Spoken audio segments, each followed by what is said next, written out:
Okay, so now we'll start with the webinar. Let's just start with Mitesh ji's introduction. Mitesh Thakkar is a postgraduate in management with specialization in finance.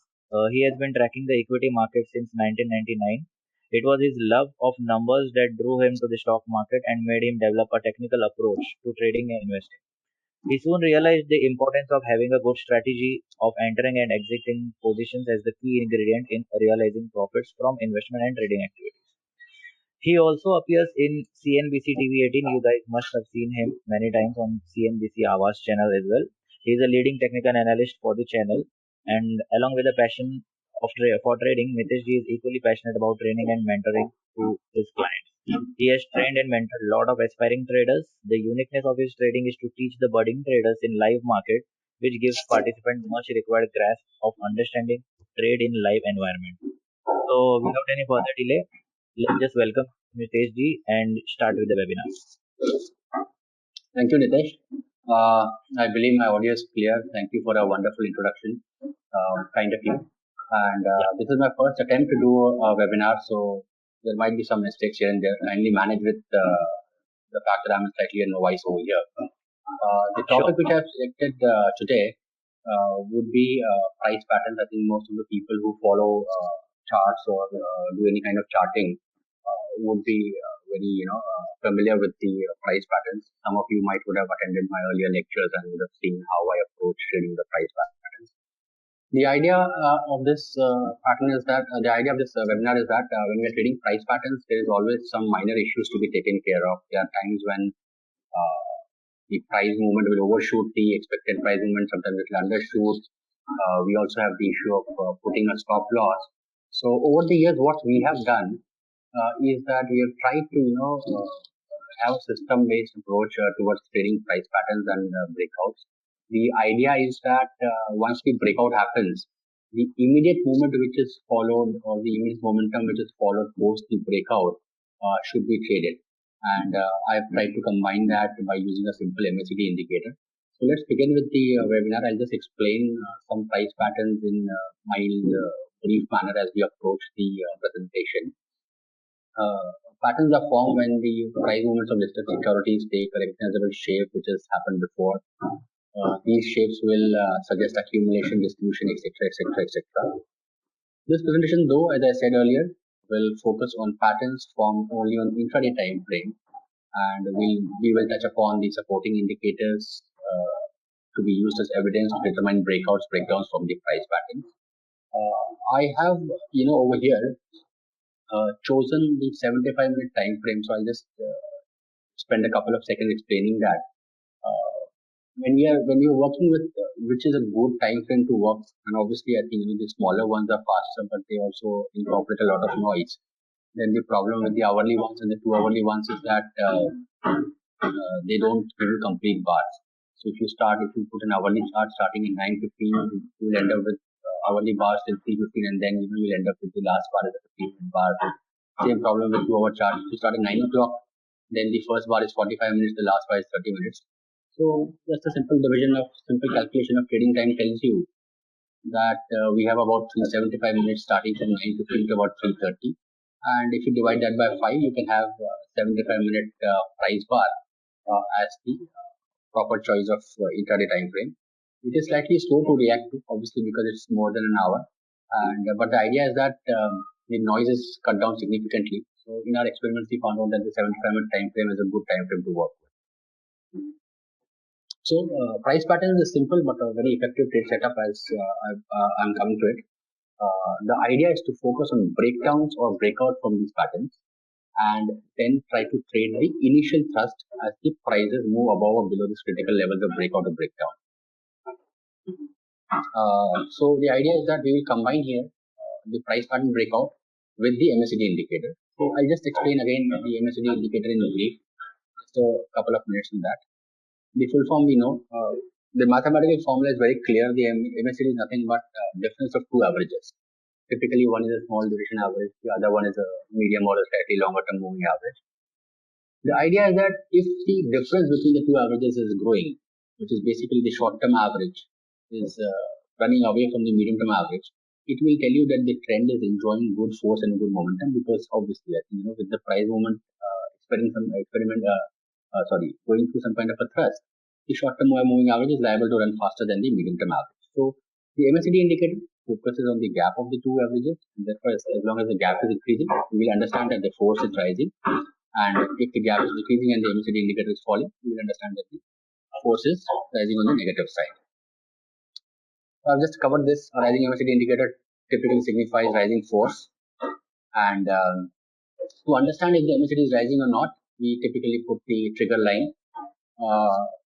Once this combination is arrived at, which is basically trading the price pattern and the MACD, the idea is that once you get a breakout or a breakout from a price pattern, you will try to hold the trade as long as the MACD indicator does not fall below its own trigger line, right? So I'm just putting on my screen of the chart which I'm using over here, the Spider software IRIS over here. And if you can see, I've put the price chart of Bank Nifty and I've put some MACD indicators. The parameters which are listed on the bottom left corner tell me that it's an exponential averages are used to calculate this MACD. E34 and the E81, again, these are back tested and we found that this combination works well on the 75-minute chart. And we have put the 9-minute trigger line, which is the average of the MACD values itself. So the simple price patterns you will study are the most commonly occurring ones. We know what triangles are. Triangle is a very, very common price pattern which occurs regularly. Prices in this, when they form a triangle, they move in a pattern, they move in a manner which records higher lows and lower highs. So which means that every subsequent low on a swing is lower, every subsequent high on the swing is lower, while the lows which are being made are higher. And therefore what happens is that it becomes a contracting kind of a movement. A simple example of a triangle, if I was to show you over here on the chart, will be like this. The problem is so if I was to draw the lines for you, you can see that the highs are falling while the lows are rising. Always when you're drawing a pattern, try to draw it on a closing chart and then put the candlestick chart to check the touch points. If there are more than 4 or 5 touch points, then you are reasonably well assured. Acha, I got a notification which Nitesh ji, if you can hear me, I got a notification to speak in Hindi. Yes. हाँ जी ठीक है, मैं हिंदी में बोलने का try करता हूँ, थोड़ा सा कंफ्यूजिंग हो जाएगा, but I am so sorry, मैं रियलाइज नहीं किया कि हिंदी में बोलना चाहिए. So we'll just you want me to start again the entire presentation और यहाँ से हिंदी में बोलूँ आगे? नहीं, it's fine, यहाँ से स्टार्ट किया हिंदी में तो भी it's fine. ठीक है जी. So मैं पहले प्राइस पैटर्न की बात कर रहा था, जो कि एक ट्रायंगल की बात कर रहा था. इसमें अगर हम ट्रेंड को डिफाइन करते हैं तो अप ट्रेंड में हायर हाइज हायर लोज बनते हैं, डाउन ट्रेंड में लोअर हाइज लोअर लो बनते हैं. और जब ट्रायंगल मूवमेंट बनता है तो क्या होता है कि जो हाइज जो बन रहे हैं स्विंग के, जो प्राइस अप मूव के या स्विंग के जो हाइज बन रहे हैं वो लोअर बन रहे हैं और जो लोज बन रहे हैं वो हायर बन रहे हैं. तो पैटर्न जो है या मूवमेंट जो है वो नैरो होते जाता है, और जब ऐसा मूवमेंट बनता है तो उसको हम ट्रायंगल के रूप में क्लासीफाई करते हैं. मैंने अभी आपके लिए एक स्क्रीन पर ट्रायंगल ड्रॉ किया है यहाँ पर. जैसा कि मैंने बताया, ट्रायंगल जब भी आप कोई पैटर्न ड्रॉ करते हैं या कोई भी लाइंस अगर आप अपने लैपटॉप पे या अपने चार्टिंग सॉफ्टवेयर पे ड्रॉ करते हैं तो ट्राई करें कि उसको क्लोजिंग चार्ट पे ड्रॉ करें, सारे पॉइंट्स उसके अंदर हों. और उसके ड्रॉ करने के बाद आप एक जे या कैंडलस्टिक चार्ट पे जाके टच पॉइंट्स चेक कर सकते हैं जो उसमें सिग्निफिकेंट टच पॉइंट्स हैं. टच पॉइंट्स बेसिकली ये बताते हैं कि जो प्राइस है उस लाइन को रिएक्ट कर रही है कि नहीं कर रही है. मतलब इंट्रा कैंडल में जब 75 मिनट के चार्ट की अगर हम बात करें तो 75 मिनट के बाद बनने के दौरान प्राइस उस लाइन के ऊपर नीचे गई थी और उसके बाद आई थिंक रिएक्ट करके वापस अंदर आ गई. तो अगर 4 या 5 टच पॉइंट्स होते हैं तो अच्छी लाइन मानी जाती है, और जितने ज्यादा होंगे उतनी बेटर वो लाइन मानी जाएगी. बट ट्रायंगल्स की बात करते हुए हम लोग वापस यहाँ पर आते हैं. और तो बेसिक आइडिया ये है कि जब भी आप कोई प्राइस पैटर्न स्पॉट करें उसके बाद उसका ब्रेकआउट जो ब्रेकडाउन आता है उसमें आप MACD इंडिकेटर के साथ ट्रेड करने का ट्राई करें. जैसा मैंने बताया कि MACD में हम लोग 34 और 81 पीरियड के एक्सपोनेंशियल एवरेज का डिफरेंस ले रहे हैं. थोड़े बैक टेस्ट करके हमने कुछ नंबर्स निकाले थे और उससे हम काफी सेटिस्फाइड हैं. और उसके ऊपर ट्रिगर लाइन 9 पीरियड एवरेज का प्लॉट किया है. अगर MACD अपने ट्रिगर लाइन के ऊपर जा रहा है, मतलब मोमेंटम ऊपर की तरफ एक्सपैंड हो रहा है, मतलब ये कि जो छोटा एवरेज है वो अपने बड़े एवरेज से अभी भी दूर जा रहा है, तो हम लोग फोर्स को पॉजिटिव मानेंगे. और जब तक वो फोर्स पॉजिटिव रहेगा उस थ्रस्ट को, जो ब्रेकआउट के बाद जो मोमेंटम आता है उसमें पोजीशन को होल्ड करने का ट्राई करेंगे.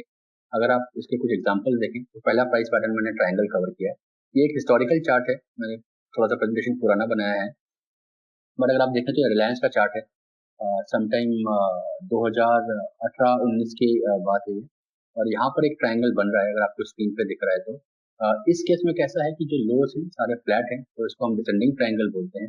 इसने जो हाईएस्ट पॉइंट जो ट्रायंगल का था, जब ये ट्रायंगल कंट्रैक्शन बनना चालू हुआ, तो प्राइस पॉइंट 1253 के आसपास था, जो कि मैंने पॉइंट ए के रूप में मार्क किया है। जो नीचे का लोएस्ट पॉइंट जो था वो 1214-15 के आसपास का था, जो मैंने बी पॉइंट के रूप में मार्क किया है। और इसका जो ब्रेकआउट हुआ वो जो सी पॉइंट के रूप में मार्क किया है वो 1234 के आसपास में हुआ था। तो टिपिकली ट्रेडर्स लोग ऐसा मानते हैं कि अगर 1214 के इसके जो वाइडेस्ट पॉइंट हैं ट्रायंगल्स के, उसका जो डिफरेंस है उतना मूवमेंट ब्रेकआउट या ब्रेकडाउन के बाद इसमें ट्रायंगल से निकलने के बाद प्राइस ने देना चाहिए। तो यहाँ पर करीबन 40 पॉइंट का ब्रेकआउट का मूवमेंट पॉसिबल है। 1253 माइनस 1214 इज अबाउट 39 पॉइंट, तो मैंने 40 पॉइंट का रफ टारगेट लिया है। ब्रेकआउट करीबन 1234 के आसपास हुआ है, तो आपको करीबन ये उम्मीद है कि चूंकि ऊपर की तरफ ब्रेकआउट हुआ है, तो आप एक्सपेक्ट करेंगे कि प्राइस जो है बढ़ के 1274-75 तक जाएगी ना। ये तो एक स्टैंडर्ड तरीका हो गया कि आप ब्रेकआउट पे इसको ट्रेड करें और उसमें 1-1.5% का रैंडम स्टॉप लॉस लगा लें, और जब 1275 का भाव इसमें आता है तो आप इसको एग्जिट कर लें। बड़ी प्रॉब्लम जब आती है जब हम इसको ट्रेड करते हैं और कभी इसमें स्टॉप लॉस इंट्रा बार में हिट हो जाता है, या मार्केट में कुछ न्यूज़ फ्लो आता है, वोलेटिलिटी बढ़ जाती है, तो एक एक प्रॉब्लम आती है कि आपका स्टॉप लॉस अगर आपने काफी टाइट रखा है तो आप वो स्टॉप लॉस हिट हो सकता है, जबकि 75 का कैंडल बार अभी तक बन रहा है। दूसरी प्रॉब्लम ये आती है कि टारगेट को शायद मीट करेगा नहीं करेगा, ये चीजें हमें पता नहीं होती, तो वैसे भी किसी को भी पता नहीं होती। परंतु अगर आपका टारगेट हिट करता है तो आप हैप्पीली उसमें प्रॉफिट बुक करते हैं, और फिर देखते हैं कि प्राइस में अभी तक मोमेंटम जो था ब्रेकआउट का चले जा रहा है और प्राइस काफी बढ़ गया है। तो आप एक जो ट्रेडिंग जो का जो एक बड़ा ऑब्जेक्टिव होता है कि आप ब्रेकआउट के बाद का एक अच्छा मूवमेंट कैप्चर कर सके, उसमें से मालूम पड़ता है कि आपने काफी कम पार्ट कैप्चर किया है, तो वो एक प्रॉब्लमेटिक एरिया हो जाता है ट्रेडिंग के लिए। या फिर ऐसा होता है कि टारगेट उसने अचीव ही नहीं किया, और उसके पहले ही अगर वो पैटर्न से ब्रेकआउट देने के बाद वो रिवर्स हो गया, तो उसको हम पार्ट पैटर्न फेलियर बोल सकते हैं, कि वो पैटर्न का जो टारगेट था उसने अचीव नहीं किया, उसके पहले ही उसका मूवमेंट रिवर्स हो गया। तो इन सब चीजों को अगर आप टेक केयर करना चाहें, तो मेरे ख्याल से एक स्मूदर एमएससीडी यूज करना यहाँ पर साथ में काफी इंपॉर्टेंट रहेगा। आइडिया सिंपल है कि जैसे ही आपको ये ब्रेकआउट आया है, तो आप यहाँ पर मैं इसको चार्ट, ये थोड़ा सा हिस्टोरिकल है तो मैं इसको लगा नहीं रहा हूँ, परंतु मैं आपको जब लाइव एग्जांपल अभी के जो एग्जांपल रिसेंट एग्जांपल दिखाऊंगा, तो मैं उसमें करंट चार्ट लगा करके आपको मैं बताऊंगा कि किस तरीके से मूवमेंट आया है। तो यहाँ पर अगर आप देखेंगे तो 1234 पे जो ब्रेकआउट आया है, तो एमएससीडी ने अपनी ट्रिगर लाइन के ऊपर जाना चालू कर दिया था। मतलब ये कि जो छोटा एवरेज था वो अपने बड़े एवरेज के ऊपर जाके एक्सपेंशन की तरफ बढ़ रहा था, या फिर जो उनका जो नेगेटिव गैप था उसको कवर करके उसमें ऑलरेडी ऊपर की तरफ का मूवमेंट चालू हो गया था। और ये मूवमेंट अगर आप यहाँ तक अगर आप डिसाइड करते हैं कि आप जब तक इस ट्रेड को होल्ड करेंगे, क्योंकि पैटर्न के ब्रेकआउट के बाद एक अच्छा मोमेंटम मिलता है, एक अच्छा थ्रस्ट मिलता है ऊपर की तरफ। तो अगर आप ऐसा चाहते हैं कि इसको जब तक होल्ड करूंगा जब तक इसका एमएससीडी वापस रिवर्स नहीं होता 70-100 चार्ट पे, तो इसी ब्रेकआउट में आप देखेंगे कि जो एमएससीडी रिवर्स हुआ है वो करीबन डी पॉइंट पे यहाँ पर जो मैंने मार्क किया है, जब एमएससीडी अपने ट्रिगर लाइन के वापस नीचे आ गया था, तो वो करीबन 1334 के प्राइस पे हुआ है। तो इनिशियल सेटअप कैसा था कि आपको करीबन 40 पॉइंट का प्रॉफिट एक्सपेक्टेड था इस पैटर्न के मेजरिंग टारगेट में, परंतु जो आपको पूरा टारगेट जो इसमें ट्रेड करने को मिला है वो करीबन 100 पॉइंट का रहा है। तो डेफिनेटली आपकी ट्रेडिंग में बड़ा रिस्क रिवॉर्ड इक्वेशन जब आप ट्राई करते हैं 1/2 का 1/3 का, और अगर आप कोई ऐसे ट्रेड को कंटिन्यू कर पाते हैं जो आप लॉन्ग साइड पे ट्रेड करते हैं, उसमें 1/8 या 1/10 का प्रॉफिट कमा लेते हैं, तो ऑब्वियसली आपकी ट्रेडिंग के लिए काफी ज्यादा एक बेटर स्ट्रैटेजी होती है वो, और बेटर आउटकम होता है। सिमिलरली एक और एग्जांपल, ये रिलायंस का एग्जांपल है, मैंने यहाँ पर टच पॉइंट्स काउंट किए हैं, अगर आप देखेंगे तो। एक और एग्जांपल जो थोड़ा सा पुराना एग्जांपल है, वो है मैं स्टॉक का नाम नहीं पढ़ पा रहा हूँ पुराने चार्ट में से, परंतु अगर आप देखेंगे ये आई थिंक यूनाइटेड फॉस्फोरस का चार्ट है। यहाँ पर अगर आप देखेंगे तो यहाँ पर भी एक सिमिलर कॉन्ट्रैक्शन है, आप लोअर हाईज देख रहे हैं, हायर लोअर देख रहे हैं, और उसके बाद जो ब्रेकआउट आया था तो 970 का हाईएस्ट हाई था, 938 का लोएस्ट लो था, तो करीबन 33 से 34 पॉइंट का मूवमेंट इसमें आना चाहिए था। 960 के आसपास में ब्रेकआउट आया, और आप देखेंगे ब्रेकआउट के तुरंत बाद एक पुल बैक देने को भी आया। तो कई बार क्या होता है कि इस पुल बैक में भी हमारा स्टॉप लॉस लग जाता है, परंतु अगर आप एमएससीडी इंडिकेटर के साथ ट्रेड करते हैं तो यहाँ पर कोई तकलीफ नहीं है, अभी भी आपकी ट्रिगर लाइन के ऊपर बना हुआ है, और ये मूवमेंट बाद में ऊपर नीचे होते हुए कैप्चर करता है। और जो डी पॉइंट इसने जो एक्सिट दिया है वो करीबन 1018 के आसपास में दिया है। मैं आपको थोड़े से और लाइव एग्जांपल्स दिखा देता हूँ, जो कि मैंने अभी रिसेंटली हमने जो इस पैटर्न में ऑब्जर्व किए। दिसंबर 2019 में इंद्रप्रस्थ गैस के चार्ट पे, इंट्राडे चार्ट पे काफी अच्छा एक ट्रायंगल बना था। तो मैं आपको चार्ट पे पैटर्न लगा के इसको दिखा देता हूँ कि किस तरीके से ये इसने स्टॉक में काम किया था।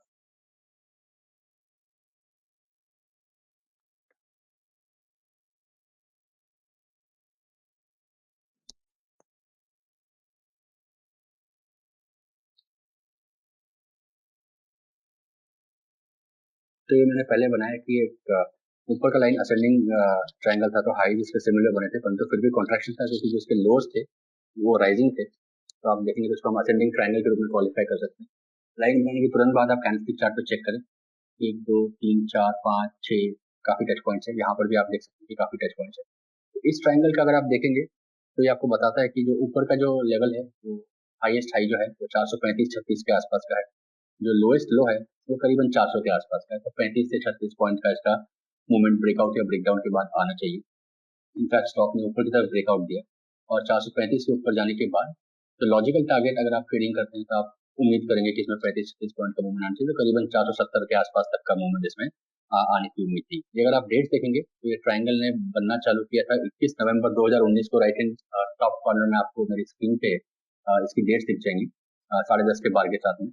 और जो ब्रेकआउट आया था वो आया 15 जनवरी 2020 को। पूरा दिसंबर महीना जो है स्टॉक ने इंट्राडे चार्ट पे एक बड़ा सा ट्रायंगल सा मूवमेंट दिया। और इस ब्रेकआउट के बाद नीचे अगर आप देखेंगे तो एमएसीडी आपको वैल्यूज भी दिख रही है और एमएसीडी इंडिकेटर भी दिख रहा है। तो ब्रेकआउट के बाद आप देखेंगे कि ग्रीन जो एमएसीडी है वो रेड के ऊपर है, पॉजिटिव में है। और उसके बाद अगर आप बजाय इस बात की चिंता करने की कि मैं क्या स्टॉप लॉस लगाऊं या मैं क्या टारगेट के लिए स्टॉक को होल्ड करूं, अगर आप स्टॉक में बोलते हैं कि जब तक इसका एमएसीडी एक्सपेंशन बना हुआ है, क्योंकि हमने मैथमेटिकली ये समझा कि एमएसीडी एक्सपेंशन मतलब कि छोटा एवरेज अपने बड़े एवरेज से दूर जा रहा है, तो मतलब मोमेंटम बना हुआ है। तो अगर आप इनिशियल थ्रस्ट को ट्रेड करना चाहते हैं तो जब तक एमएसीडी में रिवर्सल या सेल नहीं आता है तब तक अगर आप पोजीशन होल्ड करने का डिसाइड करते हैं और स्टॉप लॉस नहीं भी लगाते हैं तो भी आप देखेंगे कि जो एग्जिट मिला है वो आपको करीबन जी ये आपको, हाँ जी, यहाँ पर मिला है 30 जनवरी को। करीबन 10 से 15 दिन ये ट्रेडिंग पोजीशन ओपन रही और एग्जिट इसने दिया है 515 पे। तो जहाँ पर आप 435 से करीबन 470 तक का मूवमेंट एक्सपेक्ट कर रहे थे, करीबन 35 पॉइंट का आप मूव एक्सपेक्ट कर रहे थे, वहां पर आपको उसके मुकाबले अगर आप देखेंगे तो करीबन 80 पॉइंट का उसमें पॉजिटिव मूवमेंट आया है। तो इसने आपको एमएसीडी इंडिकेटर ने आपको न सिर्फ हेल्प किया कि आपके प्रॉफिट रिस्क रिवॉर्ड इक्वेशन में रिवॉर्ड की इक्वेशन को आपको बड़ा कर दे, परंतु जब उसमें मोमेंटम खत्म हुआ तो उसने आपको एग्जिट भी अच्छे से दे दिया स्टॉक। मैं और एक दो एग्जांपल्स कवर करना चाहूंगा यहाँ पर। सो रिसेंटली हमने देखा था कि इसके पहले आई थिंक एक थोड़ा सा हिस्टोरिकल एग्जांपल मैं ले लेता हूँ। अगर आप चार्ट नारायण, एक हमने मदरसन सुमी का चार्ट अभी हमने देखा था। तो यहाँ पर भी अगर आप देखेंगे तो करीबन नवंबर में 2019 में एक अच्छा सा ट्रायंगुलर मूवमेंट बना था। और उसमें भी अगर आप देखेंगे तो शायद इसमें इतना ऊपर का टारगेट अचीव एक्सपेंशन नहीं मिला था, परंतु आपको उसने अच्छे से ट्रेड दिया। 137 का हाईएस्ट हाई था, 123 का लोएस्ट लो था, मतलब कि करीबन 14 पॉइंट का मूवमेंट ट्रायंगल के बाद आ सकता था। तो ब्रेकआउट जो हुआ है 135-36 के आसपास में हुआ है, तो आप 150 तक का टारगेट एक्सपेक्ट कर सकते हैं। तो आप इनफैक्ट 150 तक गया भी है। और जो एमएसीडी ने आपको रिवर्सल दिया वो आपको दिया करीबन 147। तो इसके पहले भी आपको अपना स्टॉप लॉस लगाने की चिंता हो या टारगेट पे प्रॉफिट बुक करने की चिंता हो या ट्रेडिंग स्टॉप लॉस लगाने की चिंता हो, जब तक आपका एमएसीडी इंडिकेटर अपनी ट्रिगर लाइन के ऊपर बना हुआ है आप उस ट्रेड को होल्ड कर सकते हैं और आराम से इस ट्रेड को आई थिंक इसको इसमें अच्छी बात ये भी है कि अगर आप देखें तो इस चीज को आप सिंपली ऑटोमेट या कोड भी कर सकते हैं। आप प्राइस पैटर्न आइडेंटिफाई कीजिए, जब भी ब्रेकआउट आता है ट्रेड डाल के उसमें रिवर्सल सिग्नल का एक ऑटोमेशन डाल दीजिए कि जब तक 75 मिनट का एमएसीडी अपने ट्रिगर लाइन के ऊपर है तब तक आप पोजीशन को होल्ड करें। जैसे जिस बार बंद होने पे वो सिग्नल एग्जिट होता है तो मैं इसको एग्जिट कर सकता हूँ। तो एक अच्छा पार्ट ऑफ ट्रेडिंग आप मशीन के ऊपर डाल सकते हैं।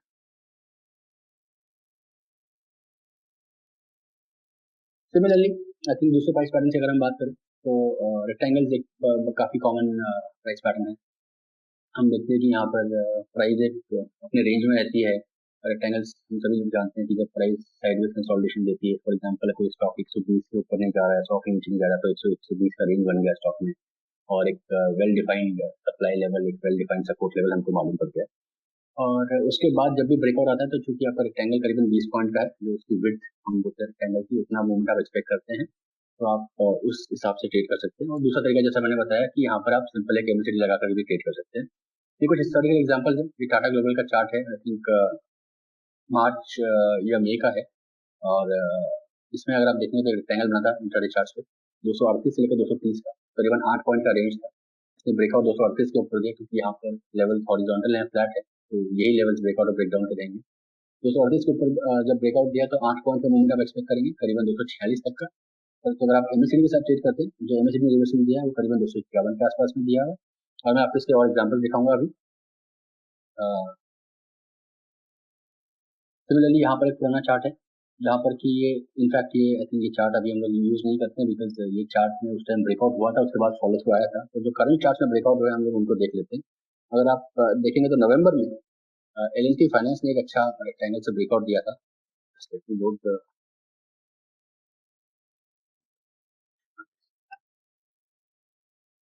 यहाँ पर मैं आपके लिए रेक्टेंगल ड्रॉ कर रहा हूँ।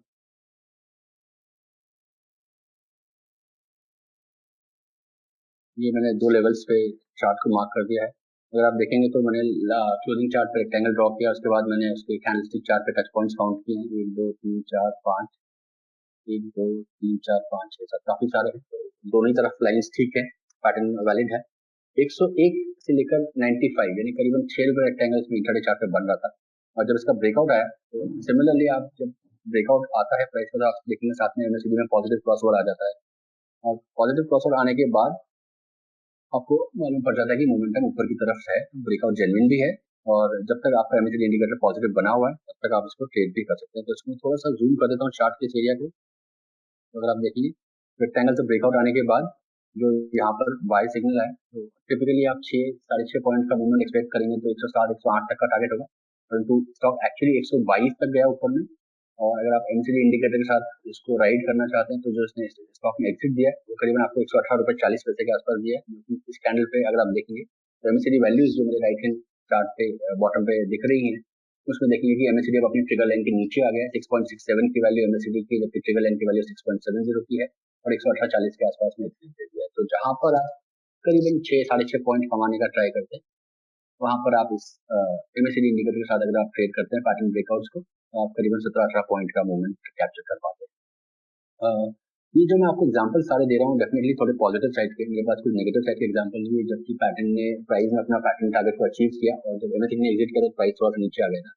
परंतु फिर भी मैं ये कहूंगा कि प्रोबेबिलिटी वाइज अगर आप देखेंगे तो पैटर्न ब्रेकआउट के बाद जो इनिशियल मोमेंटम जो आपको मिलता है तो जितनी बार आपको पैटर्न ओवरशूट करने के जो बेनिफिट्स होते हैं वो काफी ज्यादा केसेस में आउटवे करते हैं कि अगर आप एमएससीडी इंडिकेटर को नहीं यूज करते सिर्फ पैटर्न के टारगेट पर एग्जिट कर जाते तो हमारा ये अब मानना है कि इस तरीके से ट्रेड करना ज्यादा बेटर है क्योंकि प्रोबेबिलिटी वाइज बेटर है। मैं आपको एक एग्जांपल देता हूँ जहां पर कि इसने अपना जो पैटर्न टारगेट था उसको अचीव किया, उसके बाद एमएससीडी सेल दिया तो आपको जो एग्जिट मिली वो थोड़ी सी कम प्रॉफिटेबल रही।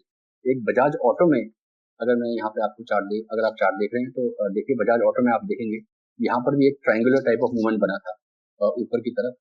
तो ये मेरा ऊपर का लाइन है, ये मेरा नीचे का लाइन है। देखिए आपको कॉन्ट्रैक्शन क्लियर दिख रहा है यहाँ पर चार्ट पे और इसको मैं कैंडलस्टिक पर अगर टच पॉइंट काउंट करूंगा तो काफी ठीक टच पॉइंट है यहाँ पर दोनों तरफ 4-5 से ज्यादा है। अब इसके अगर हम टारगेट्स की बात करें तो जो हाईएस्ट हाई था करीबन 3280 के आसपास था, जो लोएस्ट लो था करीबन 3140 के आसपास था। तो 142 पॉइंट्स का इसमें मूवमेंट ब्रेकआउट या ब्रेकडाउन के बाद देना चाहिए था।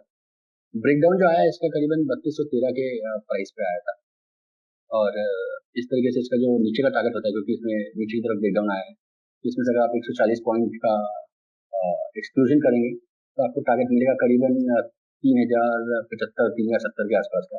और अगर आप देखेंगे तो नीचे में स्टॉक 3032 तक भी गया था। परंतु जब इसका अगर आप एमएससीडी के साथ में अगर आप इसको ट्रेड कर रहे हैं तो आपने यहाँ पर सेल लिया और अब आप इसको राइड कर रहे हैं, एमएससीडी अभी भी गिर रहा है।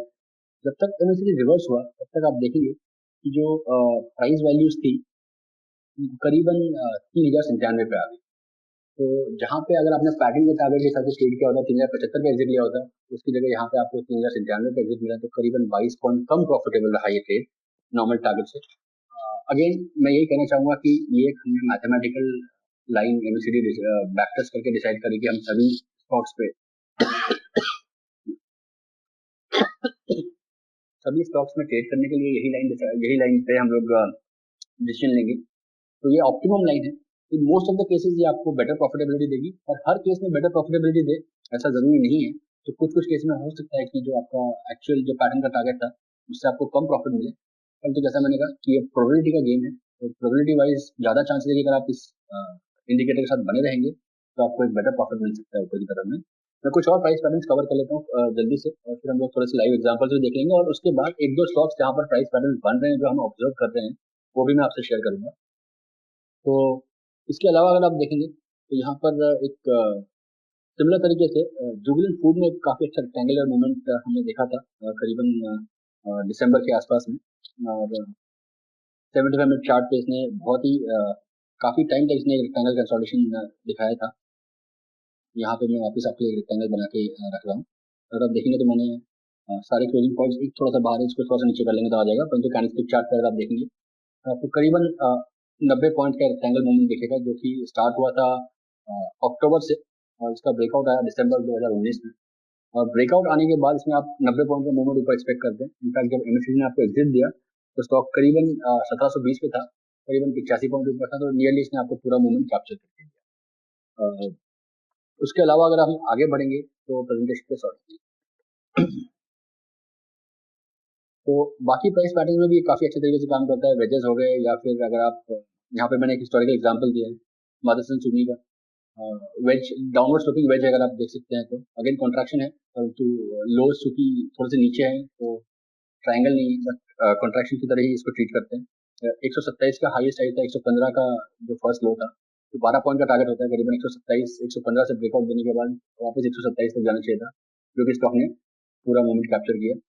सिमिलरली उसके बाद double tops double bottom regularly बनने वाले पैटर्न है इंट्राडे चार्ट पे, 75 मिनट चार्ट पे। तो ये एक हिस्टोरिकल चार्ट है सेंचुरी टेक्सटाइल का, जहाँ पर कि हमने डबल टॉप फॉर्मेशन देखा है। अगर आप चार्ट पे देख सकते हैं मेरे साथ, तो 1060 के लेवल पे तो आपने दो हाइज बनाए 75 मिनट क्लोजिंग चार्ट पे। 1010 का जो फलक्रम लेवल था, यानी कि जो दोनों टॉप के बीच में जो सबसे लोएस्ट लेवल था, वो 1010 के आसपास था। और 50 पॉइंट का, सॉरी आई थिंक 50 पॉइंट का इसमें जो है टारगेट हो गया डबल टॉप का। तो जो गिरावट, एक मिनट, आई थिंक 50 पॉइंट का इसमें गिरावट,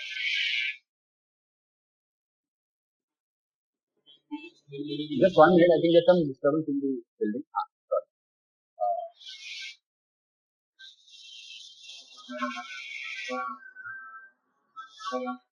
या can you all hear me? Nitesh ji, क्या मेरी आवाज क्लियर आ रही है?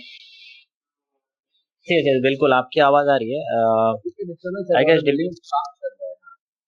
यस तो यस यस मैं चालू रखता हूँ। डबल टॉप के बारे में बात कर रहा, सेंचुरी का एक मैंने एग्जांपल रखा है। 1060 पे दो टॉप्स बनी, अगर आप क्लोजिंग चार्ट पे देखेंगे तो फलक्रम लेवल 1010 का है, मतलब कि जो लोएस्ट पॉइंट दो टॉप के बीच में होता है वो 1010 पे है, तो 50 पॉइंट का टारगेट है।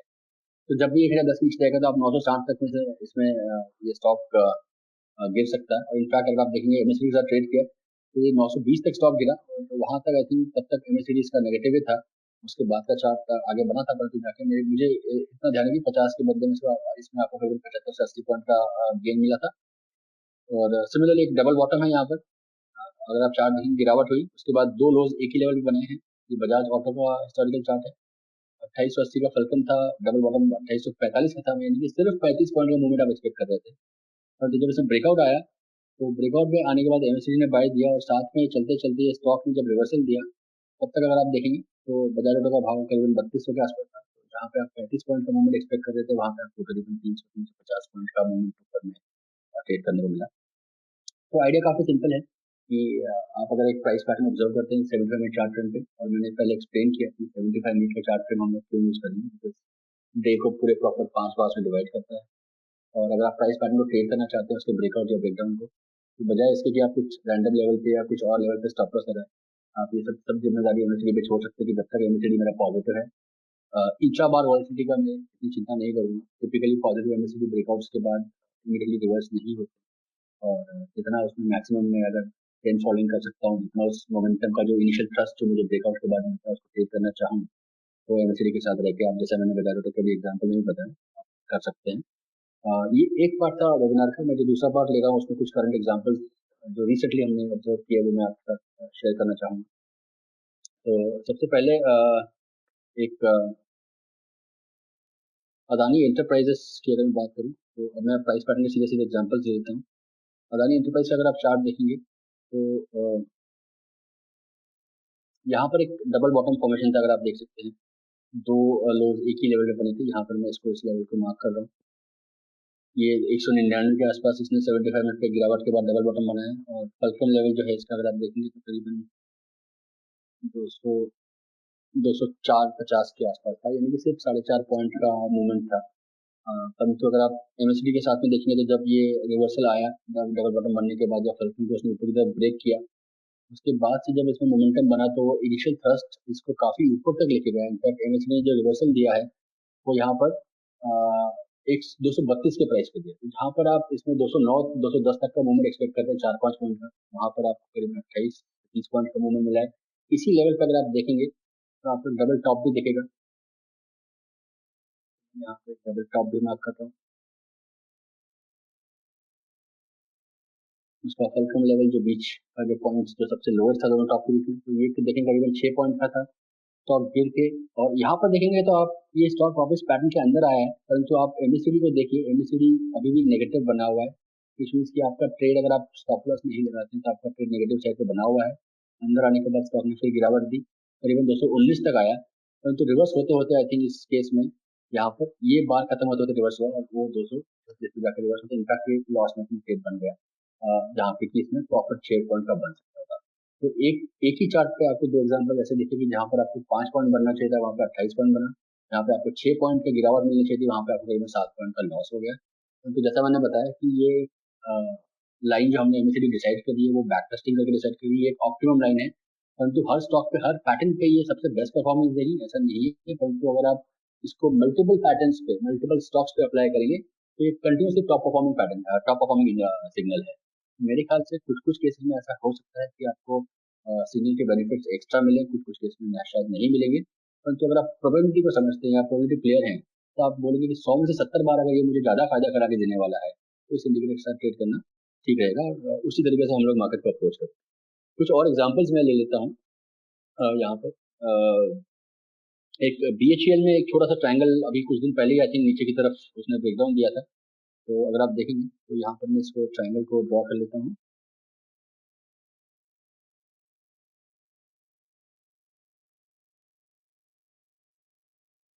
अगर आप देखें तो टच पॉइंट्स भी ठीक ठाक है, 1 2 3 4, यहाँ पर तो मल्टीपल हैं, और इस ट्रायंगल का टारगेट भी ज्यादा बड़ा नहीं था, हाईएस्ट हाई जो था इसका करीबन 45 के आसपास था, जो लोएस्ट लो था 43 था, तो इसमें करीबन 2-2.25 की गिरावट एक्सपेक्टेड थी, और ये ट्रेड अभी तक चल रहा है। ये जैसे ही इसमें सेल आया उसके बाद इसने पुल बैक भी दिया, परंतु एमएससीडी नेगेटिव ही था यहाँ पर, अगर आप देख सकते हैं इस फेज में जब उसने पुल बैक दिया, और आई थिंक मेरे ख्याल से ट्रेड ऑलरेडी करीबन 4.5-5 पॉइंट का प्रॉफिट दे चुका है, विच इज जस्ट बड़ा नहीं है, परंतु 40 रुपए के स्टॉक के लिए 10% का मूवमेंट ये कैप्चर कर चुका है आपके लिए।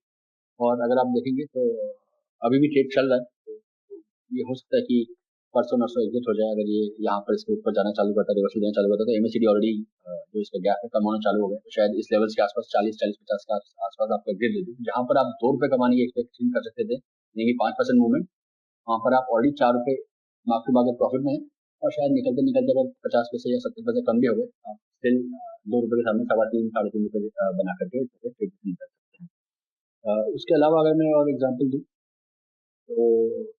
तो यहाँ पर एक विप्रो का चार्ट हमने डबल टॉप डबल बॉटम दोनों ही देखे थे, और काफी अच्छा परफॉर्मेंस भी देखा हमने यूनिवर्सिटी में रिसेंटली। ये दोनों एग्जांपल्स आपके सामने हैं।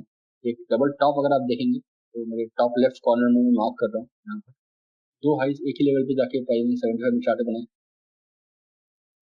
और उसके बीच का जो लेवल है फल्कम भी मार्क है, 260 पे हाइज थे, 255 पे लोस था, तो करीबन 5 रुपए की गिरावट आप डबल टॉप के बाद एक्सपेक्ट कर सकते हैं।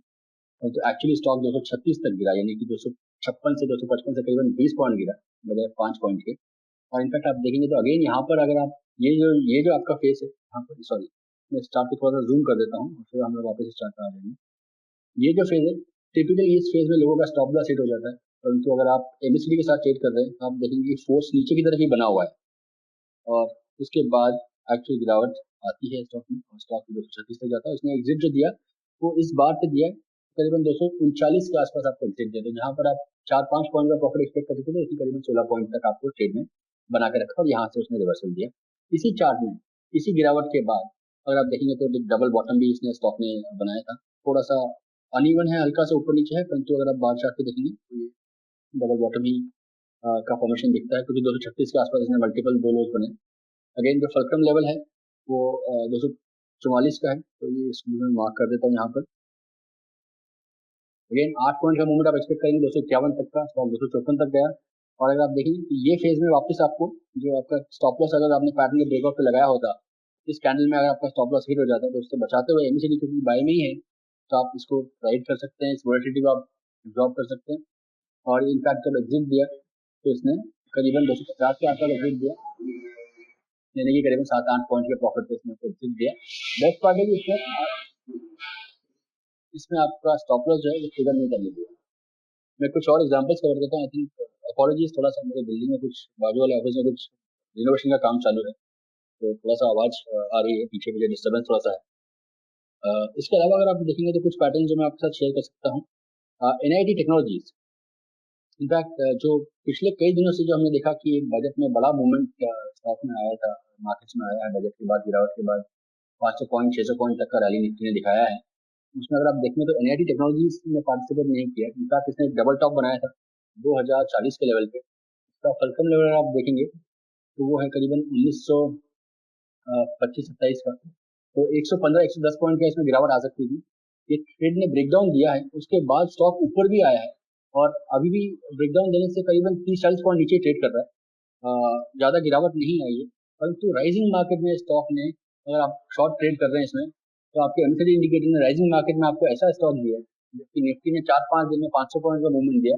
ये स्टॉक डबल टॉप से शायद जितना परफॉर्म करना चाहिए था उतना एग्रेसिवली परफॉर्म नहीं किया, परंतु फिर भी आपको प्रॉफिटेबल ट्रेड में बना के रखा हुआ है और अभी तक ये ट्रेड चालू है।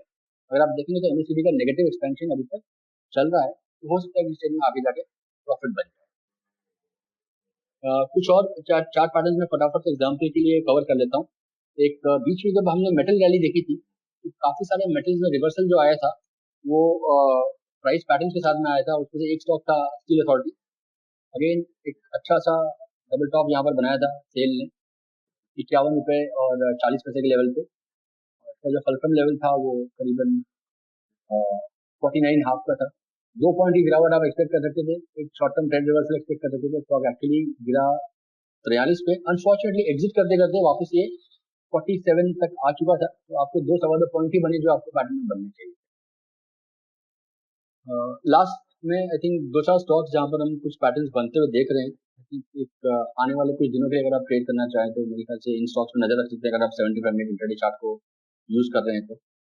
बॉश में हम लोग एक्सपेक्ट कर रहे हैं कि ये कुछ डबल बॉटम बन सकता है, क्योंकि यहाँ पर स्टॉक में 13,600 के आसपास अगर आप देखेंगे तो 2 बार 75 मिनट चार्ट पे इसने यहाँ पर लोज बनाए हैं और एमएसीडी बाय में आ चुका है। इसका फलक्रम लेवल जो है 14,340 के आसपास का है, तो अगर उसके ऊपर जाता है तो एक ट्रेड ट्रिगर हो जाएगा और ऑलरेडी आपका एमएसीडी बाय में है, तो करीबन यहाँ से 700-800 पॉइंट का मूवमेंट आप बॉश में एक्सपेक्ट कर सकते हैं।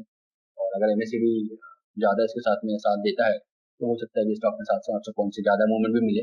और क्लियर है कि अगर आप इस ब्रेकआउट पे ट्रेड करते हैं तो जब तक एमएसीडी सेल में नहीं आता तब तक आप ट्रेड को होल्ड करने का ट्राई करें। दूसरा जो हम करंटली एक ऑनगोइंग पैटर्न ऑब्जर्व कर रहे हैं वो है मुथूट फाइनेंस में।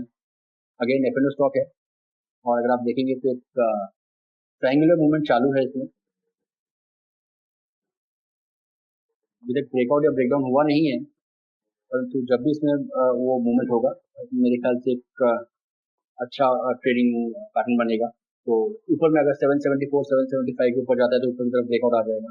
नीचे में अगर ये 750 55 54 53 तोड़ता है तो शायद नीचे की तरफ ब्रेकडाउन आ जाएगा। तो ये मुझे लगता है मंडे या ट्यूसडे को आई थिंक इसमें मालूम पड़ जाएगा नीचे की तरफ ब्रेकडाउन हो रहा है कि नहीं हो रहा है। अगर होगा तो अगेन आपका एमएसीडी सिग्नल के साथ में आप इसको ट्रेड कर सकते हैं। और जब तक इसमें अगर नीचे की तरफ ब्रेकडाउन होता है जब तक ऊपर की तरफ क्रॉस ओवर ना है तब तक आप ट्रेड को ट्राई होल्ड करने का ट्राई सॉरी। तो आई थिंक इस तरीके से मेरा ये वेबिनार का छोटा सा सिलेक्शन था। मैं पहली बार ऐसा कोई वेबिनार कर रहा हूँ, तो हो सकता है इसमें कुछ गलतियाँ कुछ खामियां होंगी, परंतु उम्मीद करता हूँ कि जो टॉपिक्स मैंने जो जिस तरीके से मैंने इसको प्रेजेंट किया है ट्रेडिंग वाइज ट्रेडर्स को इसमें कुछ बेनिफिट या कुछ सीखने को मिलेगा या कुछ नया टेक्निक जो वो ट्रेडिंग में अपने अप्लाई कर सकते हैं वो जानने को मिलेगा। I think इसके साथ मेरा वेबिनार तो खत्म होता है। कुछ क्वेश्चंस हैं नितेश, आई डोंट नो अगर आप नीलेश को पुश कर सके और वो मुझे बता देंगे तो मैं शायद आंसर कर पाऊँ। कुछ बेसिक क्वेश्चंस है कुछ लोगों के, अगर आप बिल्कुल सर बोलिए। आप ओके नाम लेके हाँ बोलेंगे तो मैं नाम से भी जवाब दे दूंगा। ठीक है, इसका क्वेश्चन है तो मैं ओके उनको ओके जवाब। हाँ जी। ओके ओके अंशुल जैन जी पूछ रहे हैं, sir will it be more beneficial if I exit 50% at 1:1 ratio and then trail remaining, book another 25% target and remaining 25% after MACD trigger? Sir मैंने इसको बैकटेस्ट किया हुआ है और मेरे ख्याल से MSCD in most of the cases better performance देता है। और जहां तक मेरा मानना है, जो 50% आप 1:1 की बात कर रहे हैं वो तो आप ट्राई करें कि आप ना करें, बिकॉज 1:1 ट्रेड करने का कोई फायदा नहीं सर। अगर आप मैं इतने साल से ट्रेड कर रहा हूँ, मुझे करीबन, मैं मानता हूँ कि मैं करीबन 55 से 60% एक्यूरेसी दूँ, क्योंकि अच्छे मार्केट्स भी आते हैं जब एक्यूरेसी बढ़ जाती है, खराब मार्केट भी आते हैं जब एक्यूरेसी घट जाती है, 30% भी हो जाती है चौपी मार्केट्स में। तो 1:1 ट्रेड ना करें, बिकॉज एवरेज एक्यूरेसी अगर आपकी 55-60% के आसपास है, तो जब तक आप 1:2 ट्रेड नहीं कर रहे, तो एटलीस्ट आपको इतना मतलब बड़ा प्रॉफिट कमाने का मौका नहीं मिलेगा। परंतु फिर भी अगर आप ऐसा कुछ करना चाहते हैं, तो मेरे ख्याल से 1:1 में सिर्फ 25% बेचे और दूसरा 25% अपने टारगेट में बेचे और 50% एमएससीडी में बेचे। कारण ये, मैं एमएससीडी की तरफ बायस इसलिए आपको कर रहा हूँ, कारण ये कि सर अगर हमने इस एमएससीडी को बैकटेस्ट किया, तो in most of the cases, in fact 72% cases में इसके परफॉर्मेंस ओवरऑल, मतलब काफी सारे स्टॉक्स पे हमने चलाया है, काफी सारे ब्रेकआउट पे हमने चलाया, तो 72% केसेस में इसका परफॉर्मेंस नॉर्मल केस से बेटर आया है। हो सकता है कि आपका कुछ पर्टिकुलर केसेस 28% में गिर जाए और ये अंडर परफॉर्म कर जाए पैटर्न के टारगेट को, परंतु अगर अगर ज्यादा चांसेस है कि एमएससीडी अच्छा परफॉर्म करेगा, तो सर जो घोड़ा ज्यादा जीतने के चांसेस है उसी में दाव लगाए, मेरा ये मानना है। बिल्कुल। आई होप अंशुल जी आपको आंसर मिल गया। एक और क्वेश्चन है, क्या ये will this settings work in Nifty and bank Nifty as well? हाँ जी सर, निफ्टी बैंक निफ्टी में भी यही सेटिंग्स काम करती है। इनफैक्ट कोई रिसेंटली मैंने कोई पैटर्न स्पॉट नहीं किया है। और बेस्ट पार्ट ये है कि जैसा मैंने बताया कि आई थिंक अभी बैंक निफ्टी में एक हल्का सा हेड एंड शोल्डर जैसा बन के उसमें एक गिरावट आई थी, पर एकदम क्लियर हेड एंड शोल्डर नहीं था, परंतु थोड़ा सा कॉम्प्लेक्स टाइप था और उसने अपने टारगेट को अचीव नहीं किया। तो एमएससीडी के साथ में घूम गए, जब इसमें घूम गए, मैं एक चार्ट आपको यहाँ पे लगा के दिखा सकता हूँ। मेरे ख्याल से बैंक निफ्टी और एचडीएफसी बैंक दोनों में आई थिंक ये हमको पैटर्न देखने को मिला था। तो अगर आप देखेंगे तो ये क्रूज, ये मैं इसका नेकलाइन मार्क कर रहा हूँ यहाँ पे, अगर आप देखेंगे तो अप ट्रेंड था, ये शोल्डर बनाया है कॉम्प्लेक्स, हेड बनाया कॉम्प्लेक्स, राइट शोल्डर थोड़ा सा लोअर है हेड से इसलिए, और वो गिरा, और गिरने के तुरंत बाद ही इसने यहीं पर आपको एग्जिट दिया। तो फॉल जो आया उसके बाद, उसमें अगर आप ट्रेड नहीं करेंगे तो आपको ट्रेड पहले से टाइम एग्जिट है, उसके बाद भी अगर ट्रेड करते तो आपको रिवर्सल बाद नहीं मिलता। मेरे ख्याल से ये कई बार बचा भी देता है। इनफैक्ट एचडीएफसी बैंक में शायद इसने बेटर परफॉर्म किया। ये अगर आप देखेंगे तो यही पैटर्न यहाँ पर भी है एचडीएफसी बैंक में, सेम पैटर्न ही, बिट डाउन के बाद स्टॉक गिरा और यहाँ पर अनफॉर्चुनेटली इसने यहाँ पर भी। तो एक्चुअली सर काम करेगा, बट एज आई सेड, क्योंकि ये प्रोबेबिलिटी का गेम है, तो हो सकता है कि कुछ केसेस में ये उस टाइम पर अंडर परफॉर्म करे, और वो होता भी है और रेगुलरली देखा भी गया है। तो यहाँ पर आप देखेंगे तो यही पर एचडीएफसी बैंक में हेड के टॉप में डबल डबल टॉप बना है, जिसने कि ज्यादा बेटर परफॉर्म किया, परंतु हेड एंड शोल्डर ने इतना अच्छा परफॉर्म किया। और इनफैक्ट ये हेड एंड शोल्डर इतने क्लियर भी नहीं थे, थोड़ा सा कॉम्प्लेक्स टाइप्स थे, तो मैंने इतना उसको अग्रेसिवली ट्रेड नहीं ओके, एक और क्वेश्चन है, will this work in daily charts as well? किया। सर डेली चार्ट पे थोड़े से पैरामीटर्स हम लोग इसमें चेंज करें, जो एक्सपेंशन लाइन है उसको हटा के एक हम लोग, क्योंकि हम लोग बैक टेस्टिंग थोड़ा सा कर रहे हैं इसमें जाके, तो एक्सपेंशन लाइन को हटा के हम लोग इसको विद्या इंडिकेटर जो मैं यूज करता हूँ, आई थिंक वो प्लॉट करने का ट्राई कर रहे हैं। परंतु एक्सपेंशन लाइन भी अच्छा काम करता है, परंतु अभी जो लेटेस्ट रिजल्ट जो मेरे पास है उसमें मुझे लगता है कि अगर मैं एवरेज जो ट्रिगर लाइन है उसका वो चेंज करके विद्या कर दूँ, रिजल्ट और बेटर आ रहे हैं। तो उस पर टेस्टिंग चालू है, परंतु मेरे ख्याल से अगर आप नॉर्मल इसको लगाते हैं तो काफी डेफिनेटली पैटर्न के ट्रेड के बाद आपको इसमें ब्रेकआउट्स अच्छा काम करेंगे। मैं इनफैक्ट एक एग्जांपल आपको डेली चार्ट पे दे देता हूँ। ये बैंक निफ्टी का चार्ट है और मैं यहाँ पे बहुत समझ तो मैं इसको हाईलाइट सही करता हूँ। और सिर्फ अगर आप देखें तो एमएससीडी प्राइस, ये बैंक निफ्टी का चार्ट है, और यहाँ पर मैं आप देखेंगे तो एक डबल बॉटम भी है यहाँ पर और यहाँ पर एक ट्राइंगल भी है। मैं दोनों ही पैटर्न मार्क कर देता हूँ। ये ट्राइंगल का जो है,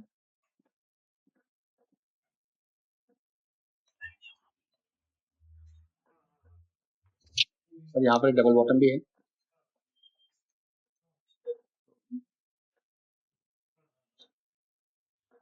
यहाँ पर अगर आप देखेंगे ट्राइंगल का जो ब्रेकआउट आया है वो 27,700 से लेकर 26,150 यानी करीबन 1500-1600 पॉइंट का आना चाहिए था। इनफैक्ट जो मूवमेंट आया है 27,150 के आसपास ब्रेकआउट आया है, तो 1700 पॉइंट के हिसाब से 28,800 तक जाना चाहिए था, बल्कि वो 30,500 तक गया है। एमएससीडी ने जो सेल दिया है वो आपको यहाँ पे जाके दिया है, जो कि करीबन 29,800 के आसपास है, करीबन 1000 पॉइंट बेटर परफॉर्मेंस दिया है कंपेयर टू नॉर्मल टारगेट अगर आप सिर्फ इसका ट्रेड करते ट्रायंगल का विड्थ का ब्रेकआउट को पूरी तरह से अगर आप एक्सपेक्ट करते तो सेम डबल बॉटम 24,415 यहाँ पर दो लोज बनाए हैं बैंक निफ्टी के ट्रेडिंग चार्ट पे 25,500 पे 25,600 पे इनफैक्ट इसका फलक्रम है तो आप 1200 पॉइंट का डबल बॉटम मान लीजिए तो 25,600 से इसको 26,800 तक जाना चाहिए था ये इनफैक्ट गया था 27,800 तक 26,800 को 1,000 पॉइंट ज्यादा गया था और जो इसने एग्जिट दिया है वो आपको करीबन यहाँ पर दिया है जो कि 26,600 पे दिया है 200 पॉइंट कम मिले क्योंकि यहाँ पर आपको 1,000 पॉइंट ज्यादा बन गए तो एवरेज में आप देखेंगे टिपिकली डेली चार्ट में परफॉर्म करेगा मैं इसको थोड़ा सा मॉडिफाई करने का ट्राई कर रहा हूँ जो एक्सपोनेंशियल लाइन है उसको हटा के विद्या एवरेज हम लोग एमएसीडी पे विद्या एवरेज प्लॉट करने की ट्राई करते हैं काम चालू है पर अदरवाइज जो ऑब्जर्वेशन है वो सेम ही है कि इसमें जो है आपको ज्यादा बेटर परफॉर्मेंस आपको जब मिलेगा जब आप एमएसीडी को फॉलो करते हैं typically about 70-72% of the trading will be slightly better off compared to the rest of it. हो सकता है कि 20-28-30% केसेस में ये अंडर परफॉर्म करेगा परंतु ज्यादा चांसेस है कि ये आउट परफॉर्म करेगा. Okay.